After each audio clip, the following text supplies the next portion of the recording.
Jabril Cox, who was a 3-time national champion and 3-time All-American up at North Dakota State, who joined us on Off the Bench earlier in March. We played that sound about him leaving North Dakota State and talking about all the colleges around the country who had interest in him. Bo Pelini was his lead recruiter down here in Baton Rouge, and yesterday he made it official that he has committed to LSU. That'll count back towards the 2020 class.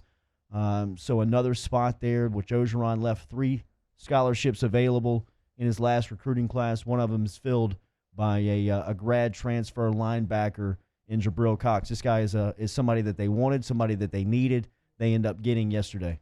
Yeah, just looks like another potential massive home run for LSU in the transfer department. I mean, Jordy, think about, and we can get into Jabril Cox, and we will, and we'll talk about his stats and why you should be so specifically excited about this player, but you could almost you could do like a blind pick, Jordy. You could just tell me that they got a grad transfer and not attach a name to it. Maybe give me like a position, and I would be excited because of the track record that this staff has built up. I mean, look at what they have done. I don't think it's an exaggeration. Now, admittedly, I'm not covering all these schools throughout the country like we do LSU, but I don't find it's an exaggeration to say that if there's not anybody better, they're in the top 5 for handling transfers. This LSU staff is in the entire country. Well, obviously, Joe Burrow jumps off there, and he gives you a lot of credibility with the career that he had. But you can even go back to a guy like Terrence Alexander, who they got out of Stanford at a time where they really needed another defensive back. Now, he didn't step in and play high-level football for him, but, I mean, he came in and gave them reps when they needed body. He got reps. I mean, he had a role to play on the team. That's what you want. If you're getting a grad transfer, they don't have to be great, but you want somebody who's going to contribute. Like if you get a grad transfer and they sit on the bench, then you miss the mark, right? Well, you had Joe Burrow. You mentioned Terrence Alexander. Not technically grad transfers, but I'm going to throw them in this category for helping my point out. Thad Moss, Braden Fajoko, Cole Tracy. I mean, Cole Tracy and Joe Burrow equated to literal wins and losses. You don't win 10 games without them. You don't win a national championship with Burrow. Joe Burrow is the biggest. Cole Tracy might be the second. He's second, for sure. Those might be the 2 biggest recruits that Orgeron's got in his 4 years at LSU. I mean, is Ed Orgeron still the coach right now if he doesn't get those 2? And maybe he is, but things would be pretty hot around him if he hadn't won 10 games the first year, hadn't won the Natty last year. And I know we can play these games with these like fork in the road type of moments, but the focus here is that LSU has been truly, legitimately, and you can prove this. They've been excellent at identifying their needs, scouting the talent that is available out there, and finding someone that perfectly fills those needs. And when you look at this Jabril Cox pickup, Jordy, it looks no different. What are LSU's 2 biggest positions of weakness going into the season? We never did our position rundown. I mean, I guess we could do it any time. I think it's offensive line and linebacker, right? I mean, if you think about it, they look really strong everywhere else. Well, now, to fill that linebacker gap, you just get a guy that went 35-1 in 3 years in North Dakota State with 3 natties. He was a finalist for the Jerry Rice Award, which is the best freshman in the FCS. He followed up that excellent freshman year by being a back-to-back All-American. Last year, he had 92 tackles, 9.5 TFLs. He was nominated for what is the FCS version of the Bednarik Award. I mean, the accolades go on, and that's the guy that everybody wanted. Everybody knew Jabril Cox was really good, and yet LSU managed to out-hustle, out-recruit, and now you have a guy who Mike Detillier had him ranked 75th on his big board if he had chose to come out this year. Overall, 75th. So you're talking about a player, if you just do the math, I mean, a top 3-round talent that is now joining you at a position where you don't have anybody. So it's a huge pickup. And, I mean, congratulations to that LSU staff once again. Go back and reference the interview if you need to inside of our on-demand section. It's back on March 5th, OTB On Demand, brought back to you by Carriages of Baton Rouge. But he gives you a story about his recruitment. At one point, everybody in America wanted Jabril Cox in high school. He tore his knee up his junior year going into his senior season and didn't quite have the year that he thought he was going to. Offers were coming in. He was talking about some D1 offers that he had, but really North Dakota State made more sense for him than any place to go. He loved the coaching staff. T-Bob told you about the numbers that he had, the career that he's had at North Dakota State. The team accolades have been incredible. They've won 3 national championships. They've won 35-1 in his 3 years, 3 straight national titles. But he's a 3-time All-American. He was obviously their best player on the team. And just like he told us back on March 5th, his phone was ringing from everybody from Alabama, Clemson, Florida State, LSU, Texas A&M, Georgia. All the big-time schools were coming after him to see Orgeron.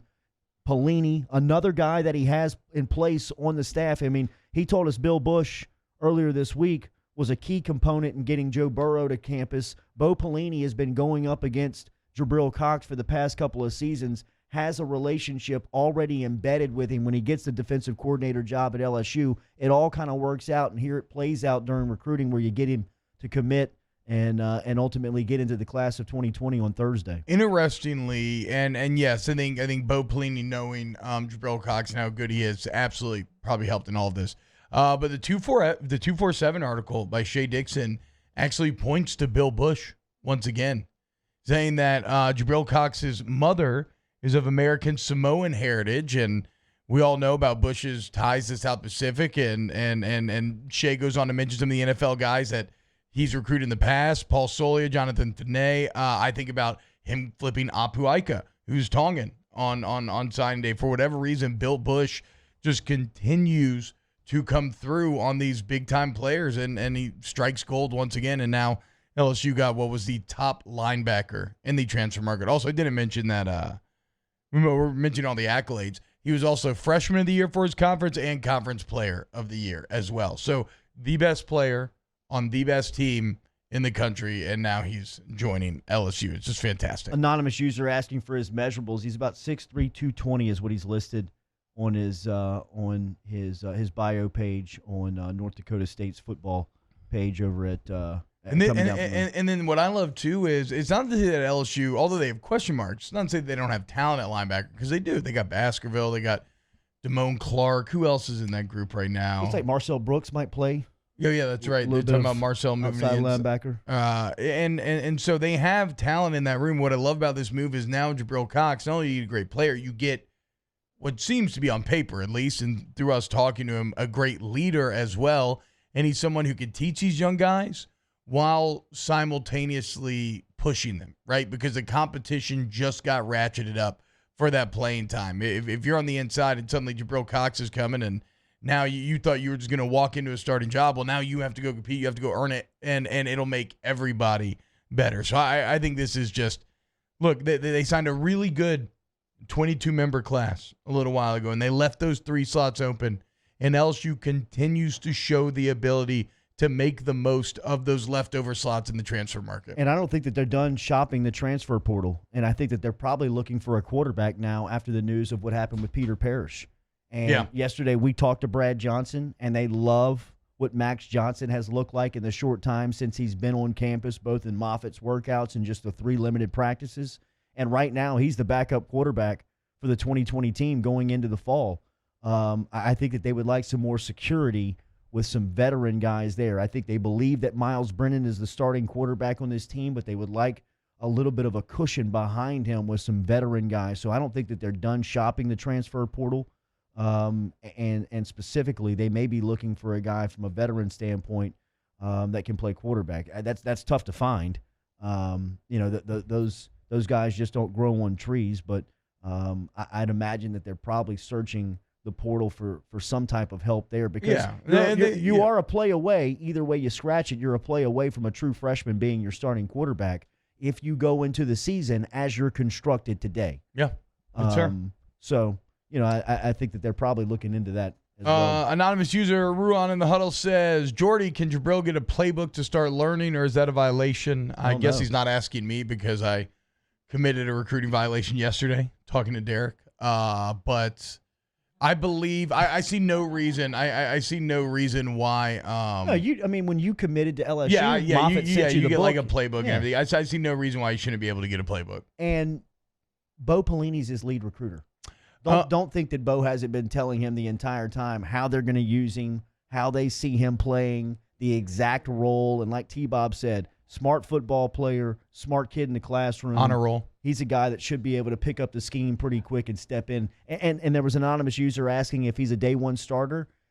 he may Feels that not way. be penciled in as the guy, but he's going to have every chance to compete and grab the position. Like T-Bob said, I mean, there is a limited number. There is a limited amount of numbers there. If you remember our spring report a couple of weeks back when we had a chance to see spring practice, Devontae Lee really jumped out at the linebacking spot. That's right. I forgot Lee switched over. Yes. He was in a limited group. At wide receiver, he kind of got lost in the numbers. At linebacker, he looks like he can play. You bring down a kid like Jabril Cox with that type of experience, that type of accolades, and that type of ability in that group, he's going to have a chance to play day one. Anonymous user, does it worry you that he played against lesser competition? Watch his highlights. Seems like he's legit. What else could he do? He was the best player on the field. Yeah. Every time he played, he was the best player that jumped off the field. So, I mean, look, the competition is what it is, but he has the ability that he has. And every time they laced him up on Saturday, he was usually the best player. Well, and then I think I just also look to the group think, right? Like, and it looks as if